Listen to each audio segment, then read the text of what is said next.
எப்பா நீ பண்ணி வரணும் போதும்பா, வெளியே வந்து பாருப்பா, பள்ளி ஒண்ணு நிக்குது. பள்ளியா? பள்ளியா? மனுஷன்ல அவன். லேய் பள்ளியை கவலைப்படுத்தாதடா.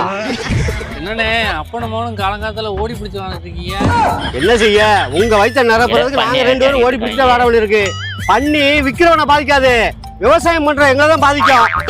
நான் காதலிக்கும் போது பொண்ணு பின்னால ஓடிக்கிட்டு இருந்தேன், இப்ப விவசாயம் பண்றேன் பண்ணி பின்னால ஓடிக்கிட்டு இருக்கேன். போன வருஷம் உங்கள்கிட்ட வாங்கின கரும்பு இனிக்கவே இல்லை, சப்புன்னு இருந்துச்சு. தம்பி என்ன தம்பி இப்படி சொல்லிட்டீங்க? தூத்துக்குடி உப்பு துறைமுகத்துக்கு போகுது, இங்க இருந்தா போகுது டன்னா இத போய் சப்பு.